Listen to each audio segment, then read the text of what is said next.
Hello friends, welcome back to the YouTube channel dictation club. आज का dictation आनंद मासिक पत्रिका अंक 32 से लिया गया है, जो कि अलग अलग स्पीड में आपको मिल जाएगा। अगर आपको इसकी पीडीएफ अलग से चाहिए तो आप नीचे डिस्क्रिप्शन बॉक्स से टेलीग्राम चैनल ज्वाइन कर सकते हैं, जहां भविष्य में आने वाले डिक्टेशंस की लिंक डाल दी जाती है।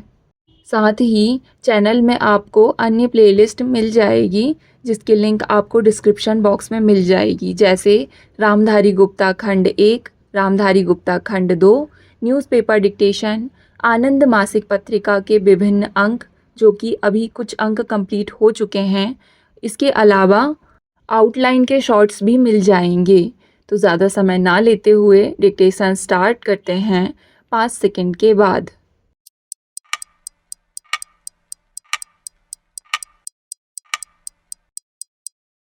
स्टार्ट।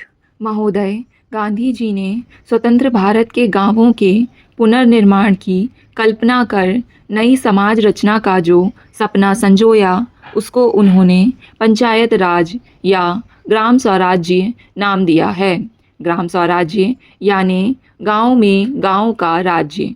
गांधी जी ने लिखा है, स्वतंत्रता का अर्थ हिंदुस्तान के आम लोगों की स्वतंत्रता होना चाहिए, केवल उन पर शासन करने वालों की स्वतंत्रता नहीं।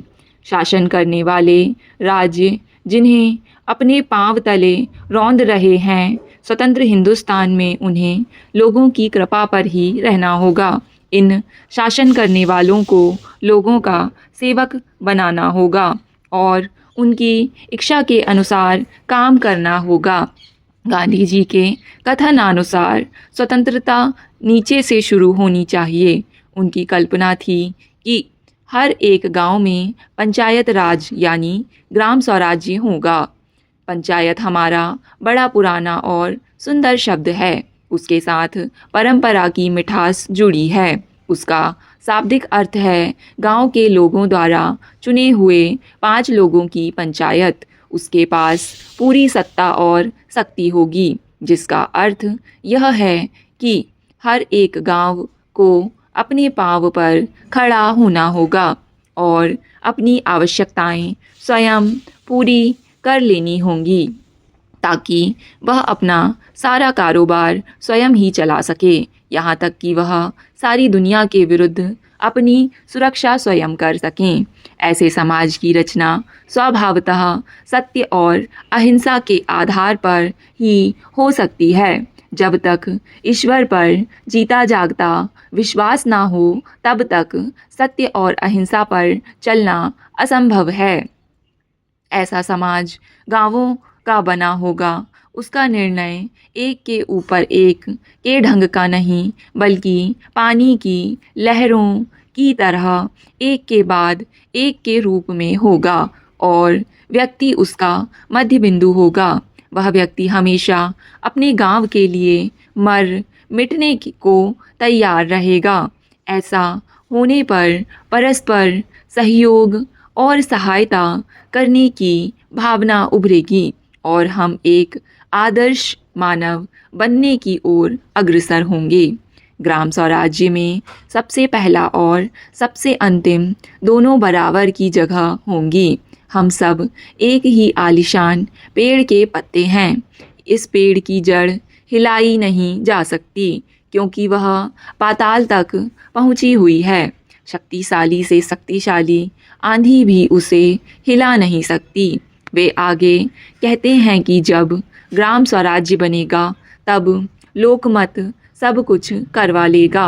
जमींदारी, पूंजी अथवा राजसत्ता की शक्ति तब तक ही बनी रह सकती है, जब तक आम लोगों में अपनी शक्ति की समझ पैदा नहीं होती। आम आदमी की शक्ति बहुत बड़ी चीज़ होती है। वह जो चाहे कर सकती है या करवा सकती है, परंतु आज लोग अपनी इस शक्ति को भूल गए हैं। लोग ना चाहें तो राजा, पूंजीपति या जमींदार क्या कर सकता है। ग्राम स्वराज्य में गांव के लोगों की बात ही चलने वाली है।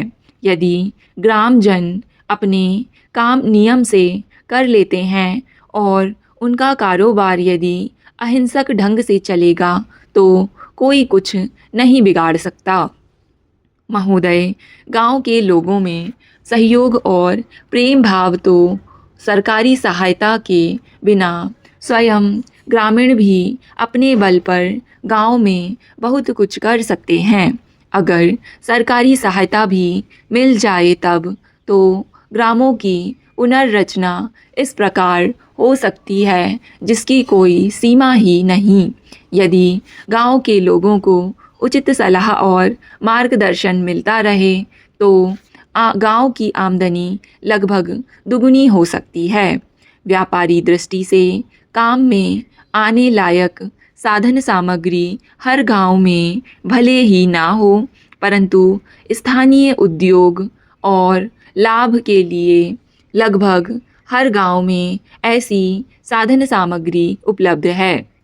परंतु सबसे बड़ा दुर्भाग्य तो यह है कि अपनी दशा सुधारने के लिए गांव के लोग ही कुछ नहीं करना चाहते। गांधी जी ने ग्राम स्वराज्य की सुंदर कल्पना इस प्रकार की है।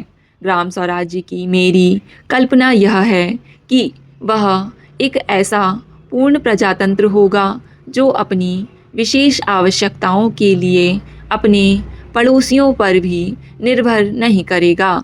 वह परस्पर सहयोग से काम लेगा। जिस तरह प्रत्येक गांव का पहला काम यह होगा कि वह अपनी आवश्यकता का सारा अनाज और कपड़ों के लिए पूरा कपास स्वयं पैदा कर ले। उसके पास इतनी अतिरिक्त ज़मीन होनी चाहिए जिसमें ढोर चर सकें और गांव के बड़ों व बच्चों के मनोरंजन के साधन और खेलकूद के मैदान वगैरह की व्यवस्था हो सके। इसके बाद भी ज़मीन बची तो उसमें वह एक सी उपयोगी फसलें बोएगा जिन्हें बेचकर वह आर्थिक लाभ उठा सके। इस प्रकार वह गांजा, तंबाकू, अफीम वगैरह की खेती से बच सकेगा। हर एक गांव में गांव की अपनी एक नाटकशाला, पाठशाला और सभा भवन रहेगा। पानी के लिए उसकी अपनी व्यवस्था होगी जिससे गांव के सभी लोगों को शुद्ध पानी मिला करेगा। कुओं और तालाबों पर गांव का पूरा नियंत्रण होगा। बुनियादी शिक्षा की अंतिम कक्षा तक शिक्षा सबके लिए आवश्यक होगी। जहाँ तक हो सकेगा गांव के सारे काम सहयोग के आधार पर किए जाएंगे। जात पात और ऊंच नीच जैसे भेद जो हमारे समाज में पाए जाते हैं वैसे इस ग्राम समाज में बिल्कुल नहीं रहेंगे। सत्याग्रह और असहयोग के शस्त्र के साथ अहिंसा की सत्ता ही ग्रामीण समाज का शासन बल होगी। गांव की रक्षा के लिए ग्राम सैनिकों का एक दल ऐसा रहेगा जो अनिवार्य रूप से बारी बारी से गांव के चौकी पहरे का काम करेगा।